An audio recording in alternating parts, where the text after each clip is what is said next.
funciona pelo INSS, né? A gente só trabalha com funcionários da prefeitura, porque não é o INSS. Podcast não é do INSS.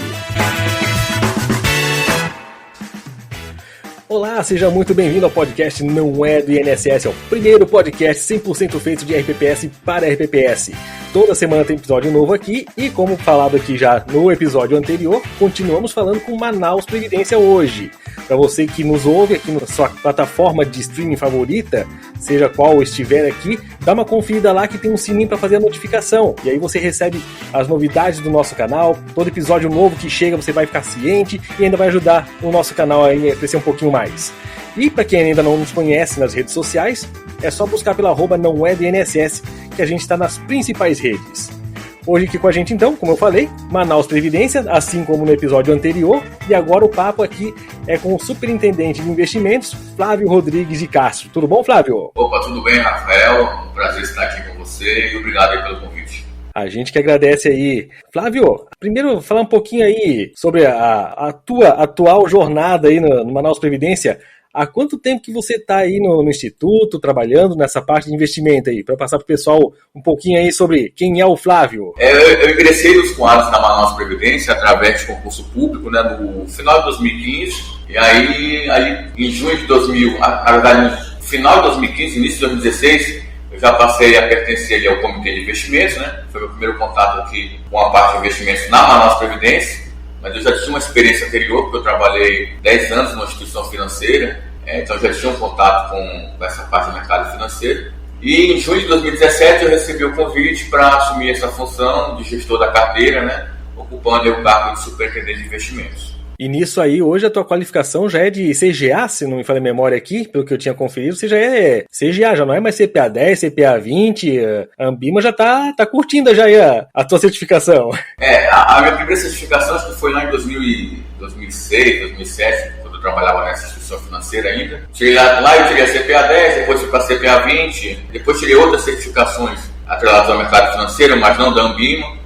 E aí, chegando na Manaus Previdência, depois que eu ocupei a função de gestor da carteira, eu busquei uma qualificação um pouquinho maior, né, um pouquinho melhor, e aí eu fiz a prova do CEA, né, que é a certificação de especialista Ambima. Eu tive sucesso, aquilo me motivou a buscar uma certificação um pouco mais avançada, e aí me desafiei a buscar então o CGA, né, que no termo de Ambima é a certificação mais avançada do mercado financeiro.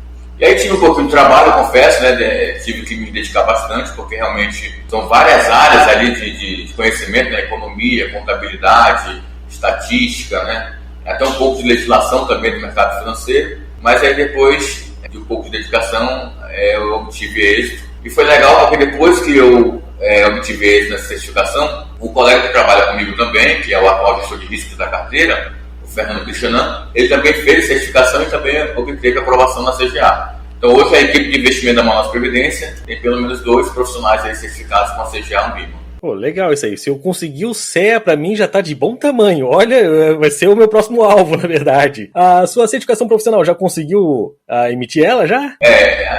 Eu tirei a certificação de gestor, né, no módulo avançado, e acho que tem mais 2 colegas do Comitê de Investimentos também que conseguiram já essa certificação.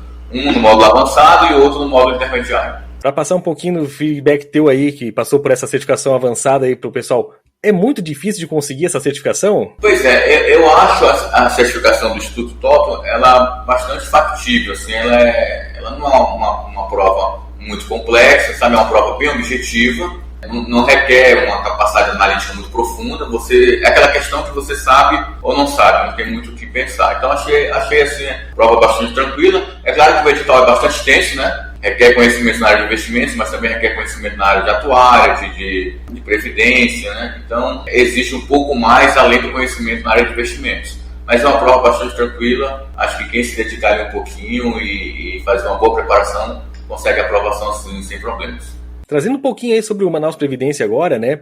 Qual que é o patrimônio que vocês possuem hoje? Como é que está essa distribuição da carteira de vocês hoje? Até o final de abril, a carteira tinha 1.335 bilhões. Essa carteira, que eu chamo de carteira total, ela é dividida em três fundos. É o plano previdenciário, o plano financeiro, né? A doutora já explicou na semana passada aí a questão da segregação de massas, e tem também os recursos relacionados à taxa de administração. Então, desse 1 bi 335 milhões, 1 bi 292 milhões pertencem ao plano previdenciário, que é o plano que está em fase de capitalização, né? É aquele plano onde a gente está acumulando recursos para lá na frente conseguir aí compensar a ausência de receita para poder honrar aí o nosso plano de benefício, pagando as aposentadorias e pensões. E vocês hoje possuem algum software de gestão, alguma consultoria envolvida também na atuação de investimentos? Quando eu assumi a carteira de investimentos, eu decidi não continuar com a consultoria.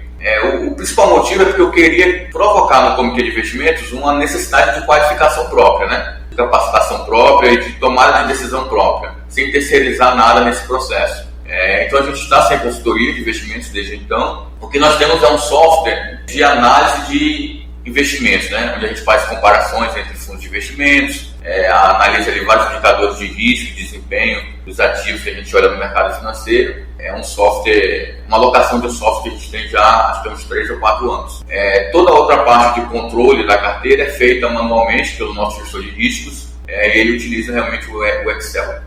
O Excel é uma baita de uma ferramenta, né? Quem sabe mexer com Excel já tem praticamente um sistema pronto ali na mão, né? E só para reforçar a tua fala, né? A falta de uma consultoria de investimentos é mais mesmo no sentido de provocar a qualificação mesmo do pessoal, né? Não é de dizer que uma consultoria seja desnecessária para quem às vezes não tem conhecimento ou ainda está em fase de desenvolvimento mesmo do RPPS, né? Eu acho assim que a consultoria ela depende muito do grau de maturidade dos profissionais que pertencem ao processo de investimentos, né? Então, assim, uma consultoria é muito importante a depender de como que está essa estrutura aí. No caso da Manaus Previdência, nós já temos um comitê com profissionais certificados na área, né? Alguns com muita experiência, já foram presidentes, diretores da própria Manaus Previdência. Alguns com formação acadêmica, inclusive nível de especialização nessa área de mercado financeiro. E a gente, por ter uma carteira de investimentos robusta, a gente tem acesso, né, a economistas, a analistas de mercado, gestores de fundos de investimentos, de grandes assets, né, de grandes bancos. Então, a minha proposta sempre foi trazer essas pessoas para o comitê de investimentos. Todo mês a gente recebe alguém no comitê de investimentos e a gente acaba aprendendo bastante, né, nessas reuniões, amadurecendo o nosso conhecimento, e isso faz parte da tomada de decisão. Então, a nossa estratégia sempre foi essa, né? Levar ao comitê pessoas do mercado financeiro, com um histórico robusto, né? Receber um pouco do conhecimento desse pessoal e, a partir daí, a gente tomar a nossa decisão do que fazer com a carteira. E você viu uma certa dificuldade por parte do comitê quando vocês optaram pela essa remoção da consultoria de vocês? Acredito que não houve muita dificuldade, porque o comitê sempre foi muito comprometido, né? Sempre muito atento também ao mercado. Os membros acompanham praticamente diariamente as notícias do mercado financeiro. Muitos já tinham ali, como eu falei, né, uma expertise, um conhecimento sobre mercado financeiro. De forma que a consultoria não deixou muitas lacunas aí nessas nossas rotinas. Dentro da alocação objetivo que estava na última política de investimentos do Manaus Previdência, ele não tinha considerado sobre letras financeiras, né? E quem acompanhou um pouco mais a parte de investimentos nesse ano, até porque muita gente que nos ouve acaba não sendo do setor de investimentos, só para contextualizar, agora o período de 2023, foi um período de taxas muito altas para esse tipo de ativo, né? Seria o caso de a RPPS optar em não colocar ele como postulante para aportes nesse ano, sendo que já possuem pelo menos 2 letras financeiras na carteira do Manaus Previdência? Então, lá atrás, 2017, 2016, a política de investimentos da Manaus Previdência, ela tentava colocar uma alocação objetiva em cada um daqueles artigos da resolução de forma muito assertiva e com bandas muito apertadas. Imagine só a questão da meta de inflação no Brasil, né? Tem aquela banda de 1,5 para cima e 1,5 para baixo. É um intervalo muito apertado. Com a experiência, a gente percebeu que colocar essas bandas muito apertadas, em intervalos muito pequenos, acabava ocasionando um problema durante a execução da política. Porque o mercado financeiro ele é muito dinâmico, né? As coisas mudam muito rapidamente. E a gente, às vezes, precisava alterar a política de investimentos para poder tomar uma decisão de realocação em determinada estratégia. Então, a gente percebeu nos últimos anos que era melhor, então, a gente deixar autorizado, pré-autorizado, alocações em todos os artigos da resolução. Naqueles que a gente já tinha posição, a gente colocava uma banda bastante robusta, né? De 0 a 100, por exemplo, um mínimo de 0, um máximo de 100 de alocação, porque com isso a gente consegue fazer movimentações durante o ano, a depender do que o mercado nos proporciona.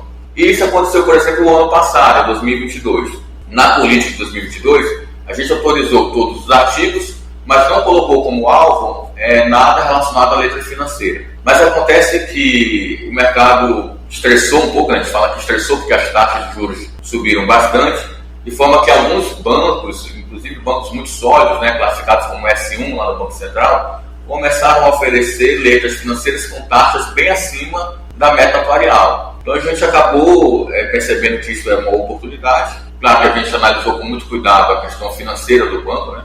Porque quando a gente fala de letra financeira, o risco é o risco do emissor, né? É o risco de saúde financeira do emissor, do banco que está emitindo. Então a gente analisou com bastante cuidado o balanço desse banco, o histórico, as projeções de crescimento da carteira, o índice de base leve dessa instituição. A gente analisou tudo isso daí e percebeu que era uma boa oportunidade.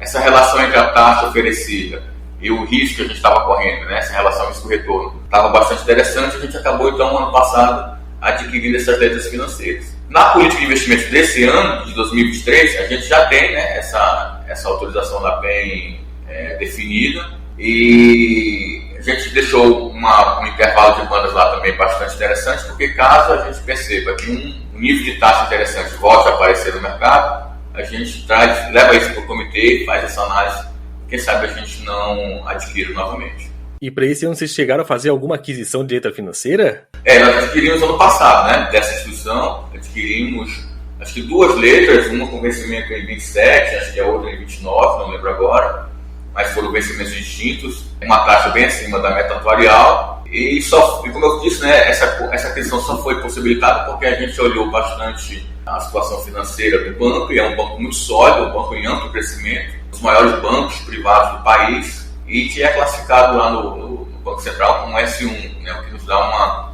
uma tranquilidade melhor. E assim, letra financeira tem sido muito oferecido, né, no mercado de RPPS, de fundação, mas é preciso tomar muito cuidado com o emissor, né? Existem bancos muito pequenos ali, né, ainda não consolidados no mercado, que estão oferecendo taxas muito interessantes.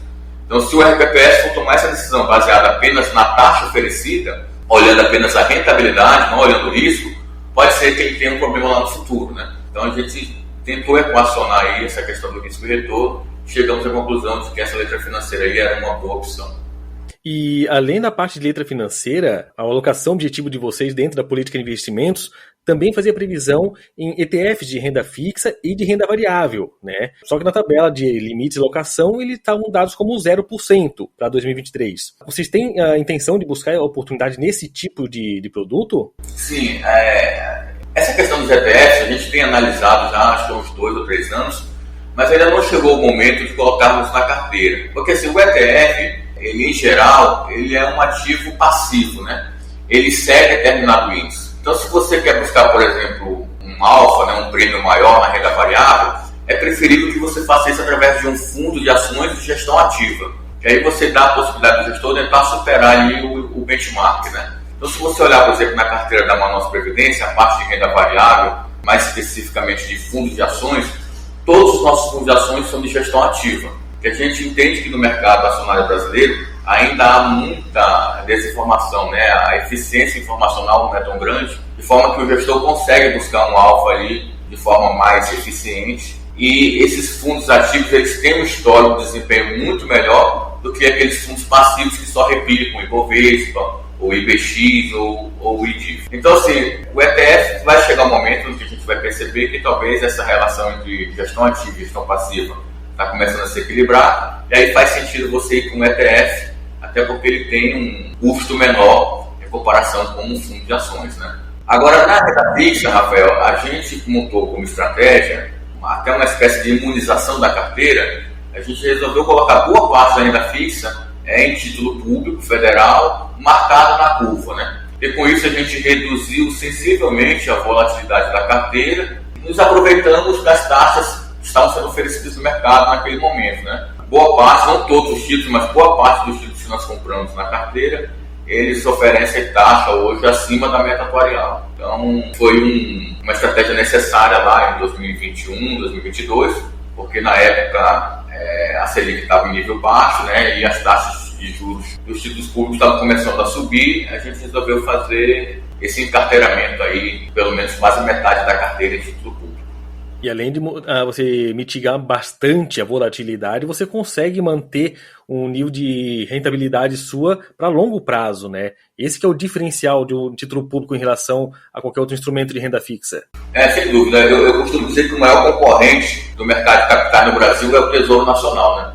Porque o governo oferece títulos públicos com taxas muito interessantes e em todos os vencimentos, né? Tem desde 2024 até 2060 agora. Então, assim, a gente tentou fazer vários vencimentos, a gente também colocou a maior parte em título público atrelado à inflação, porque nós entendemos que o Brasil é um país que sempre viveu esse fantasma da inflação, né? Então, você está comprado ali em um MTNB ou Tesouro IPCA, né, para a pessoa física, você acaba imunizando, né, o seu portfólio, porque você protege o seu portfólio da inflação. Mas a gente também tem um pedaço ali em pré-fixado, né, NTNF, porque na oportunidade lá atrás a gente percebeu que a taxa oferecida nesse prefixado tinha uma inflação implícita muito alta. O mercado estava prevendo que a inflação no Brasil nos próximos anos ia continuar ali em níveis de 6%, 7%. E a gente sabe que isso acontece em ciclos, né? A gente tem ciclos de alta inflação, depois a Selic tenta derrubar isso aí, a inflação se comporta, de forma que no médio prazo a gente percebeu que talvez fizesse sentido ter um pouco de pré-fixado também. E só para contextualizar para o pessoal que talvez ainda não conheça muito bem o instrumento do ETF, de renda fixa e renda variável, que a gente tinha citado lá no início, ele tem muito ganho em termos de volatilidade. É um instrumento onde você vai ganhar em volatilidade. É no momento do mercado, ao longo do dia, que você vai ter algum ganho, né? Diferentemente de um fundo de renda fixa, por exemplo, que você tem as cotas diárias, fechamento diário, e no ETF você tem na hora que você dá o comando mesmo. Então é ali que você vai ter algum ganho realmente para o teu RPPS, né? O ETF ele é um instrumento já relativamente antigo, né, no mercado americano. Lá eles têm ETF de tudo, né? Eles têm até ETF de ETF. O ETF, na verdade, ele é uma cesta de ativos, né? Então, quando você fala, por exemplo, de um ETF de renda fixa, se ele for um ETF, por exemplo, que replica o IMAB, é uma cesta de ativos que vai ter ali vários títulos públicos que replicam esse índice Ambima ou IMAB, né? Você tem um ETF, por exemplo, de renda variável que replica o Ibovespa. Vai ter uma cesta de ativos que replicam as ações que compõem o Ibovespa. Então, existem dezenas, muitas instituições sólidas, né, como grandes bancos privados aí. Vai depender realmente do desejo de cada um. Se quer se expor um pouco mais de volatilidade, tem ETF, por exemplo, de renda variável, inclusive que replica índices acionários norte-americanos, né, com um pouco mais de volatilidade. Se você quer um ETF um pouco mais conservador, você consegue buscar também um ETF de renda fixa, com duration menor, né? Então, eu acho assim que é uma tendência de que, com o passar do tempo, os investidores deixem de alocar em fundos de investimentos e passem a alocar mais em ETFs, né? E eu acho que a carteira da Manaus Previdência está navegando nesse sentido. Daqui a 1 ou 2 anos a gente vai começar a ver menos fundos de investimentos e mais ETFs na carteira. Bacana, até porque você já possui uma gestão bem ativa, né? Vocês têm qualificação, vocês têm esse perfil, então cabe muito bem para a carteira do Manaus Previdência você trabalhar com ETF mesmo, em relação a um fundo que acaba, por mais que sejam às vezes fundos ativos, tem às vezes um perfil um pouco mais passivo em relação ao ETF mesmo. Sem dúvida, como eu disse, é uma estratégia que é madura lá fora, né? Aqui a gente já está conseguindo ver nas carteiras de alguns RPPS, fundações também já tem. Eu acho que é uma estratégia que, pela questão do custo também, né, comparativamente ao fundo, tem um custo menor, a gente vai começar a ver cada vez mais aí nas carteiras dos investidores. E no relatório de investimentos de vocês, ele traz uma menção sobre fundos problemáticos, né, que hoje não chega nem perto dos 3% da carteira de vocês. Mas em 2012... esses fundos problemáticos eram a maioria do PL que o RPPS tinha, que eram mais de 400 milhões de reais, né? Como que tem sido gerir os recursos com essa âncora de vocês na carteira? Primeiro vamos explicar por que a gente classifica esse fundo como fundo problemático, né? A gente chama esse fundo problemático porque nada mais é do que um fundo composto por ativos estressados, né? Ativos inadimplentes. Então foram aplicações feitas bem lá no passado, na Manaus Previdência, em fundos de investimentos em direitos creditórios, né, os chamados FDICs, em fundos de investimentos em participações, né, os FIPs, ou em fundos de renda fixa de crédito privado. E aí, esses fundos de investimentos eles são compostos por recursos que são utilizados para a compra, né, de crédito de empresas emissoras de ativos. Então, tem CCB, tem CDB, tem de tudo um pouco.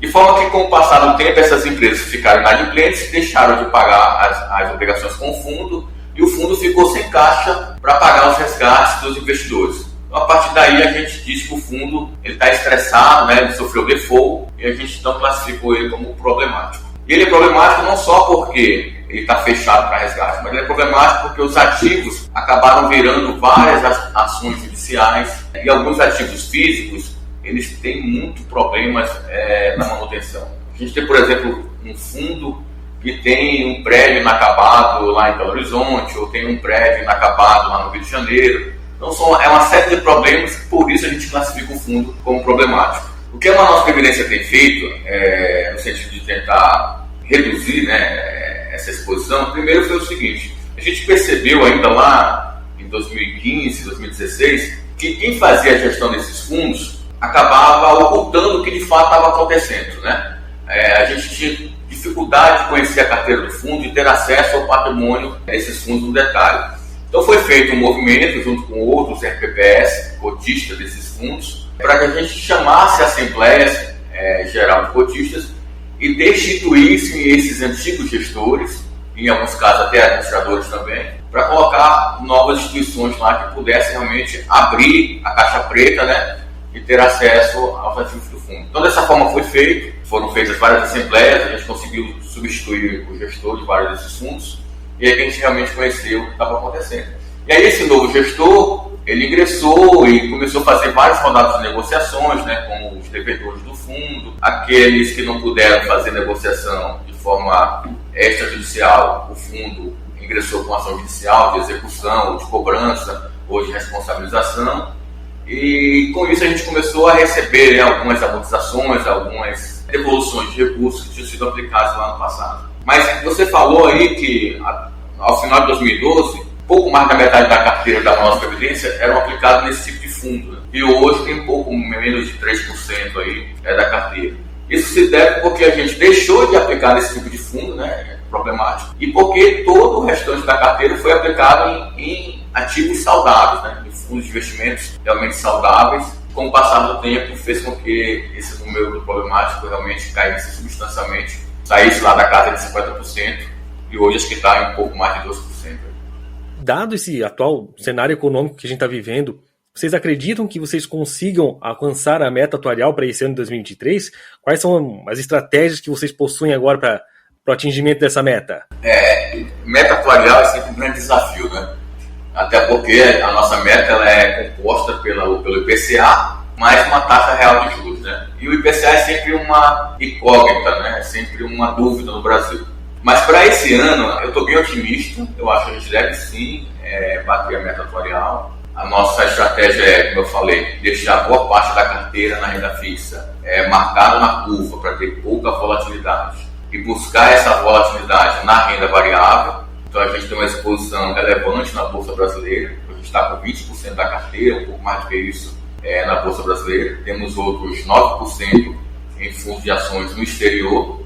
E isso porque o comitê entende que os níveis de precificação, né, os múltiplos da Bolsa Brasileira estavam muito baratos, né, apresentam-se como uma boa oportunidade de entrada. Lá fora também, né, depois da grande correção que houve aí ano passado. E os últimos dados têm nos provado que o caminho parece ser esse mesmo, né? Então, mais um bom mês para a Bolsa Brasileira, foi um excelente mês para as bolsas americanas.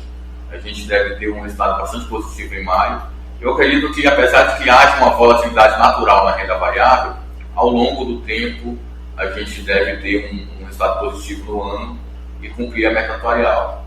Mas o nosso objetivo, Rafael, muito mais do que bater a meta atuarial em uma janela de um ano, é mostrar desempenho positivo, compatível com a meta atuarial no longo prazo, né? A gente quer que a carteira seja medida em janelas maiores, de 3, 4, 5, 6 anos, né?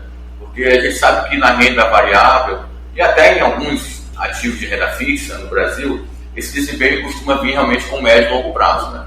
Não dá para você montar uma estratégia, por exemplo, em um IMAB 5+, esperando que vai ter um bom desempenho em meses. Muito menos você pode esperar ter um resultado positivo na renda variável, esperando que isso vai acontecer em poucos meses. A Manaus Previdência tem um passivo de longo prazo, né? A gente todos os anos contrata uma consultoria para fazer um estudo de ALM, né, para tentar casar da melhor forma possível aí, o passivo e o ativo.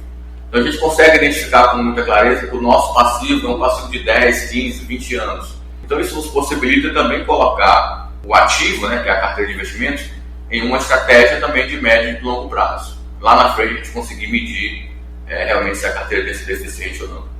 E é até meio inglório, né, você ser cobrado somente pelo ano civil a tua rentabilidade, né, sendo que você tem um passivo de longo prazo, você tem estratégias de longo prazo, não são todos que vão seguir o ano civil somente, mas nós somos avaliados por tribunais de contas, pelo ente, por tantas partes relacionadas quantas forem, somente pelo ano civil, né.